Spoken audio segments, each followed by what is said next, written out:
Nagpapaano siya. Pag may mga bisita, lagi nagpapakain siya ng mga talapia sa mga bisita. Sa pagbati niya sa mga good morning. Sige, panoodin niyo po yan. Ganda yun. Nag-endorse pa nga. Follow nyo natin para ano. So yan, by the way, ako gusto yan, no, para sa ating bisita na si Laika. Ako si Kuya Ayan. Master. Yan, ako yung pinaka-kuya dito, kuya. Ako ang ano, sa kuya, yun yun. Ang trabaho kay teacher, ako teacher. Sige, start tayo sa ating message for this morning. So bago tayo magsimula, kilala niyo ba sila? Yan. Uy! Ayun, Si Obito. Yes, tama. Obito, ano na? Obito. Siya si Obito Uchiha. Alam niyo ba kung ano yung storya, kung anong pinaka-background story niya? Si Obito Uchiha ay isang magaling na na ninja sa bayan ng Konoha. Unfortunately, Nadaganan ng nang bato. dahil kay Madara, mas nanaig sa kanya yung puot. At kaya naman, masinangad niya ang kapangyarihan upang pasakitan yung mga taong inaakala niyang pumatay dun sa kanyang minamahal. Sino nga? Si Rino. Eto! Kailan niyo ba yan? Si Tokyo Ghoul. Hindi, sa ano yan? One for one. Sa Hero Academia. Siya si Tomura Shigaraki. Tomura Shigaraki naman ay nang dahil naman kay All for One. Si All for One yung nag-influence sa kanya. Kaya itong batang ito, instead na maging mabuting tao, ay naging masama. At ang kanyang ginais ay patayin lahat ng mga hero sa Hero Academia. Si Tomura. Ito. Sino yan? Si Darth Joke lang Vader. yan. Si Anakin. Yes, siya si Anakin Skywalker. Anakin Skywalker. At si Anakin Skywalker, kung tutusin, siya ay isang magaling na Jedi. Bida siya sa simula. Bida siya, di ba? Bida si Anakin Skywalker. Unfortunately, sa kalagitnaan ng kanyang Hindi mo pala buhay, no? na-meet niya sino ba yung na-meet? Si Darth Sidious. Ayan, yung nag-influence sa kanya. Darth. Kaya sa pagiging bida, siya ay naging kontrabida. Siya ang naging muka ng kontrabida ng Star Wars, si Darth Vader. And last one, Joke lang yan. Sino yan? di nyo naalala yung scene na yan? Ba yan? Yes! Siya yung kaaway ni Park Sero-yi sa Itaewon class. Si Jang Gun-won. Si Jang Gun-won. Kaaway ko yan. Yun yung nakaaway ko. Kala ko Owl yung ano. Yan, si Jang Gun-won Kala ko si Malfoy. Actually, simpleng bata lang naman siya, unfortunately, dahil sa influensya ng kanyang tatay. Kasi yung tatay niya, sakim sa kapangyarihan, kaya nangyari, ay na-influensyahan siya, kaya naging bully tong batang ito. Napatay niya yung tatay ni Park Seo-joon, napatay niya, pero kinonsinti siya ng tatay. Kasi itong scene na to, ito talaga yung turning point na lalong naging masama siya kasi ang sabi ng tatay, ano daw dapat gawin sa mga kaaway? Ayan, hinawakan yung manok at Pinatay. oo, kailangan daw. Kaya dyan yung turning point. So ang tanong ko, ano ang pagkakapareho nilang apat? Turning point kasama ko.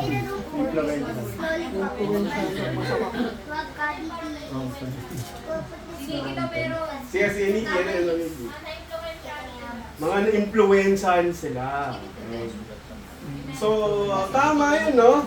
Sila, ang common thread nila, ang apat, sila yung mga napasama o napariwara ang kanilang mga buhay nang dahil sa maling influensya sa kanila ng mga taong inaakala nilang may pakialam at malasakit sa kanila, yung pala ay dadalhin sila sa kasamaan. Naranasan nyo rin bang ganito? Opo. Yung tipong, Kay Kuya Ayon.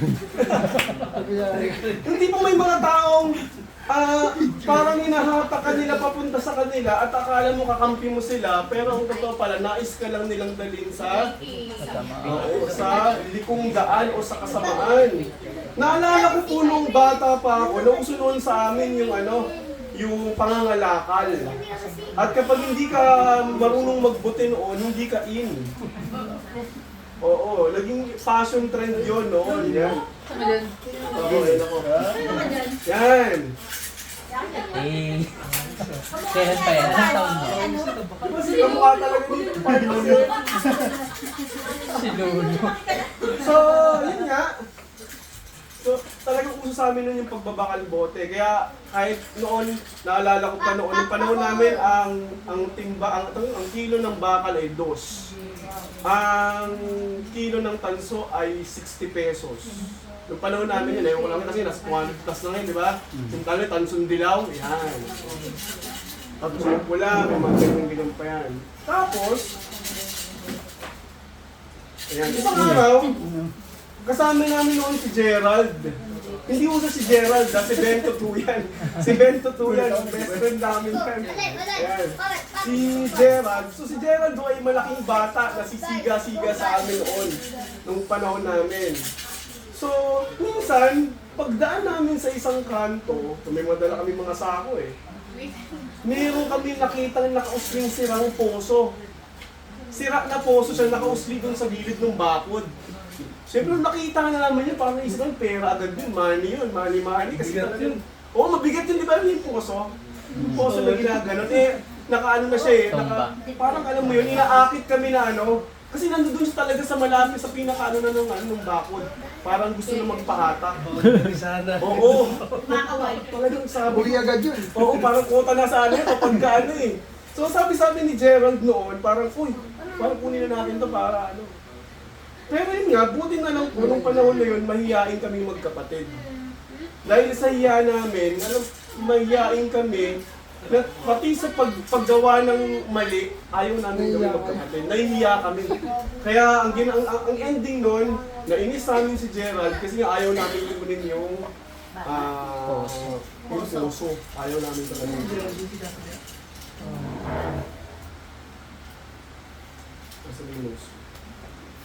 Nahiya kayo, nakasama niyo siya. Dapat pag wala na si Gerald.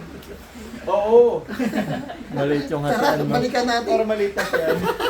May ibang tao. So mahirap pag may kasama tayong ganito sa buhay natin. Yung may influensyahan tayo ng hindi maganda. Sa ating paglilingkod kaya, tingin ninyo, meron bang mga ganitong tao sa atin? Tingnan nyo nga yung mga katabi ninyo. Tingnan nyo nga yung mga nasa paligid ninyo. Okay pa naman. Okay pa. Gari. Tanungin nyo sila, ano ba dulot mo sa akin? Anong pakinabang mo sa akin, no? Sa akin. Anong pakinabang? Lalo na sa ating buhay spiritual, di ba? Sino ba ang mga nakapaligid sa atin? Sila ba'y ay mga makakasama? O makakasama? Sila ba ay makakasama? O makakasama? Okay na tayo. Ayos. So ngayong araw po na ito, patuloy tayo sa ating series sa 1 Corinthians. Actually, last meeting, si Pastor Romy ang nag-sermon sa atin. At kung naalala nyo, dineliver niya ang 1 Corinthians chapter 14. At ano nga ulit, ang kanyang topic noon, ang naalala ko tungkol sa Eddie Wow. yun na yung points niya. Pero it's all about speaking in tongues, di ba? Yung pagsasalita ng iba't ibang wika. At yun nga, ang kanyang pinaka-point, how do you edify, paano ba natin daw papapalakas ang iglesia? Parang yun ang kanyang tanong noon. Sabi niya, you edify yourself, then edify the church. So, ganun ang kanyang point. At sa pagkakataong ito, meron naman tayong panibagong tema na tatalakayin. Kasi. Sit. Sit ka lang, sit. So, sasagutin natin ang tanong na anong klaseng kasama ka? Makakasama o makakasama? Dapat nata akong malis. So let's open our Bible, 1 Corinthians chapter 15. Kung meron tayong Bible sa ating mga cellphones. Wala kayo. Yes. So ang tanong ko, yung pagka-resurrect ba kay Jesus, nung nag-resurrect siya, flesh ba yung kanyang body noon or hindi na? Hindi. Ako po, may nahalo Bagsak na agad. Ayan. Siyempre, yan yung aalamin natin. Yan ang aalamin natin, no? So, isa ito sa mga pinagdududahan ng mga taga-Korinto. Alam niyo kung bakit? Ang mga taga-Korinto kasi, ang influence nila ay Griego. Greece sila. So, maraming mga philosopher ang naka-influensya sa kanila. At isa na nga dito, yung mga sikat na influencer ko yung sabihin ko. Sikat na mga philosopher like the triumvirates. Sino ba yung triumvirates? O yung mga nag-aaral dyan. Ayan, sila Socrates, Plato at Aristotle. Ayan. So isa yun sa mga influensya ng mga nasa Korinto. So parang sinasabi nila na hindi talaga na-resurrect si Jesus. Hindi daw posibleng mangyari yon. Na si Jesus, yung kanyang katawang panlupa, ay mabuhay na maguli. Hindi daw pwede yun. Ayun ang kanilang pinagbibigahan.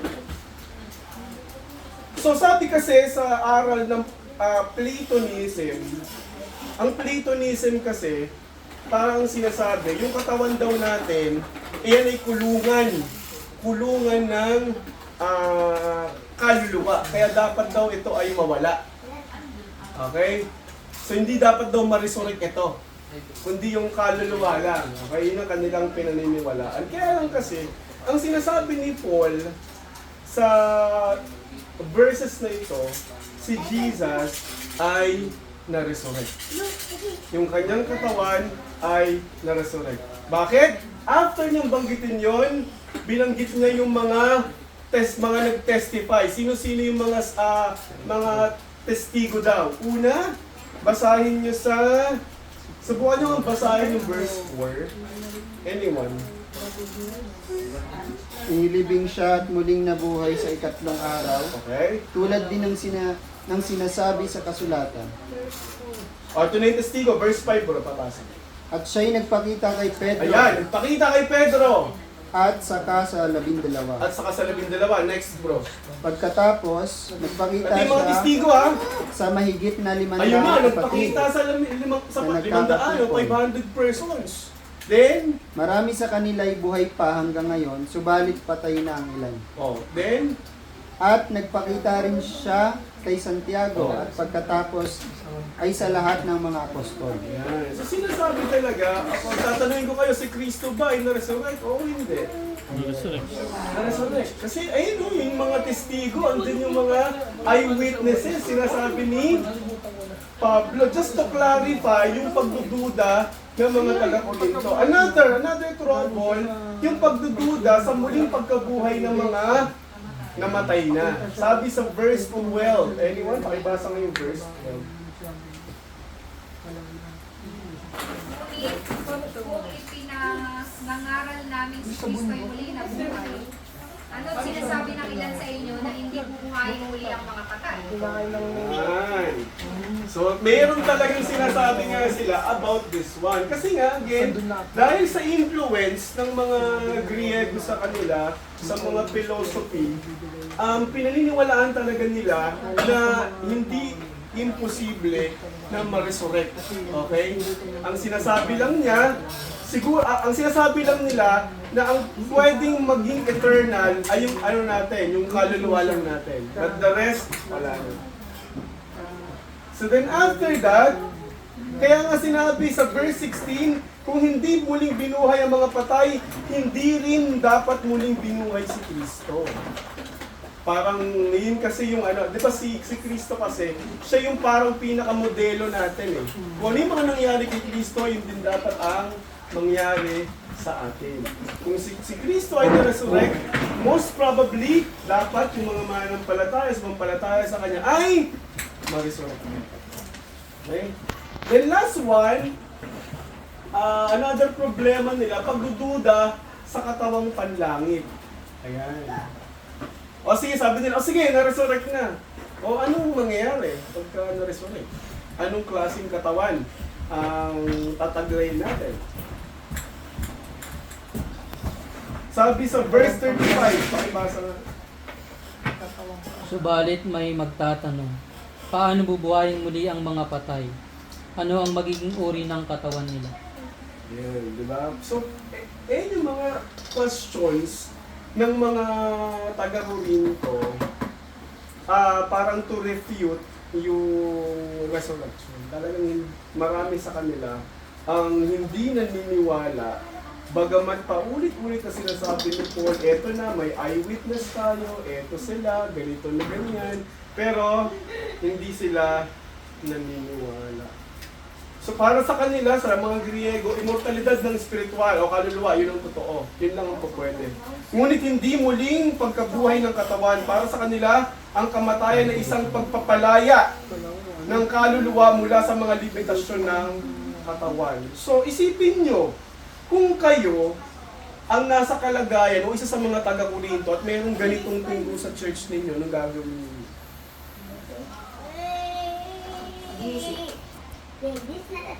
Ang gagawin mo. Kaya ang sagot ni Paul, alam niyo kung ang sagot ni Pablo? Sabi sa verse 1 Corinthians chapter, sa verse natin, huwag kayong paloloko. Ang masamang kasama ay nakakasira ng mabuting pagkatao. Ito ay address niya para sa mga believer doon, yung mga nananatili. Huwag kayong paloloko. At ang mensahe naman ni Paul doon sa mga taong nagpipilit manghatak tungo sa kalikuan, ang sabi ni Paul, hangal. Ayun ang sabi niya, hangal. Hindi na mabubuhay ang bining itinatanim hanggat hindi yun namamatay. Ito ay referring dun sa kung anong klaseng katawan ang ating ang magkakaroon tayo after ng death. Ang sinasabi, actually this one is scientific. Hindi mabubuhay ang binhi itanim hanggat hindi iyon namamatay. So sa science, di ba yung buto? Yung buto, halimbawa yung palay, sariwa siya, subukan mong itanim, hindi yon tutubo. Hindi siya tutubo. May proseso, ang tinatawag doon ay merong asan na ito? Merong tinatawag na germination period na kung saan yung buto kailangan niyang matuyo o parang mamatay bago mo itanim at saka tutubo. So, scientific, may pagka-scientific yung sinasabi ni Paul. May gigili mo nga nito. So kung ganito kagulo ang kalagayan ng mga taga-Corinto, isipin niya may mga nagpapanggap na guro, may katabi kang mali-mali yung itinuturo, tapos ang masaklap pa nun, okay lang yun sa kanila.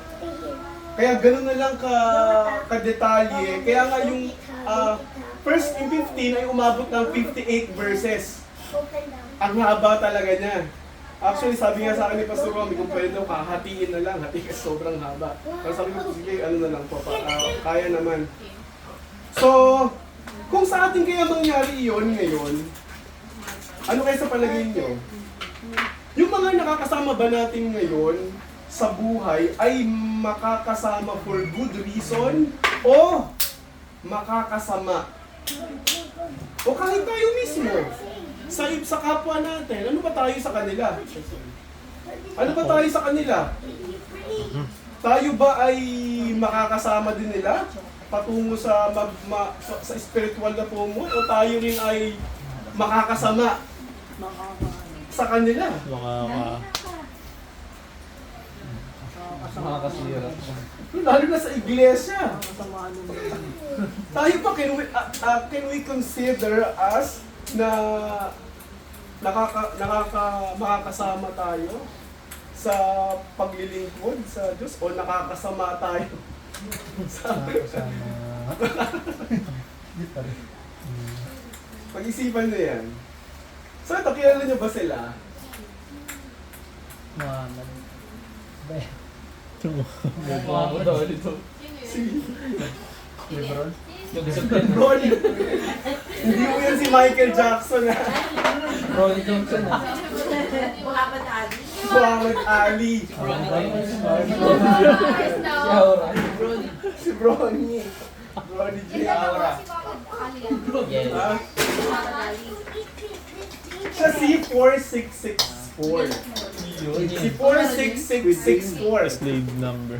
Ah, Sino si 46664? ayun na.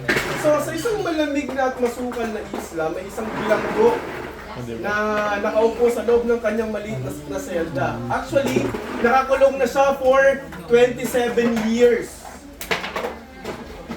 Ang kanyang mundo ay binubuo lamang ng matigas, na semento, rehas, at araw-araw, yun lang ang kanyang nakikita.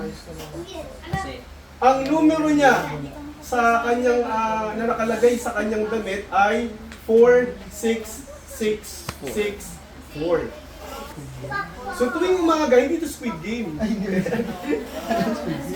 Tuwing umaga, siya ay gumigising sa tunog ng matigas na bota na habang nagmamarcha yung mga gwarda.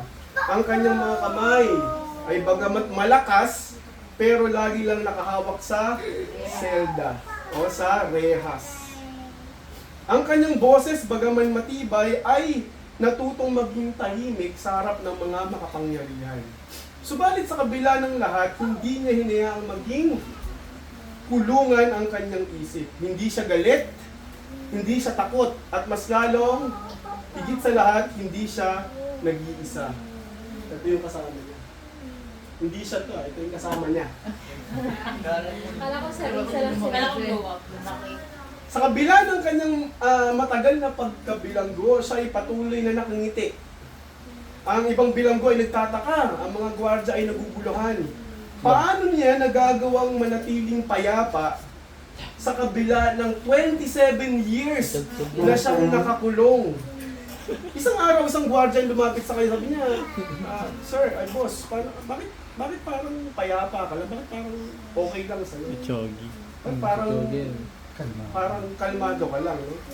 Ba't hindi ka sumusuko? Umiti lamang ang bilanggo at sinabi niya, dahil hindi ako mag-isa. May nagturo sa akin kung paano lumaban nang hindi kailangan sirain ang aking sarili.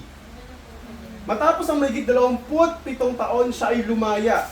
Subalit sa halip na gumanti, pinili niyang magpatawad, bumuo at pinagkaisa niya ang kanyang bansa. At noon lamang nalaman ng mundo ang kanyang pangalan. Siya si Si ano? Si Nelson Mandela. Kinilala bilang Father of Nation, of the Nation. At ang taong nagturo sa kanya ay si Walter Sisulu, ang kanyang naging mentor. So sa gitna, ang naging gabay sa gitna ng kadiliman sa kanyang buhay. Iba talaga kung ang kasama natin ay talagang makakasama at hindi makakasama. Tingin sa paligid. Kamusta mga kasama ninyo? Tulog na. Makakasama o mga makakasama? Tulog na po yun. Naisip ko na. Actually, I just wanna share, napakapalad ko dahil sa mga nakasama ko sa aking buhay ay mga taong hindi nakasama sa akin. So nakasama ko si... Nag-flex! Hop, discounted tayo. Discounted na. Nakasama ko si Ria. Si Ria. This is our first ever picture. Ito ang first ever picture namin. Event na to sa kanilang school. Dahil magkaklase sila ng kapatid ko, si Marlon, kasi event yun eh. So, invite yung mga So, yan ang unang-unang picture namin. Papapicture na ako mamaya. So, nakasama ko siya at ang dahilan kung bakit ako na-inspire i-pursue ang kolehiyo at mag-aral ulit. Kasi siya, nag-aaral siya, nakatapos ng pag-aaral ako noon, tambay lang. So, dahil sa kanya, na-inspire ako na mag-aaral ulit. So, siya yung nakasama ko. Nakasama ko sila! Ay, sige. Grabe ah. Tagot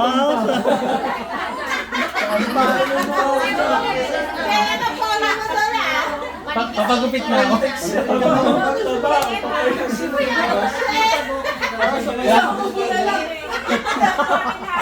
Wala pa si kamain eh. Wala kayong binubulin ni Kuya Ayan ah. Kasi lang ang kasamang apat eh.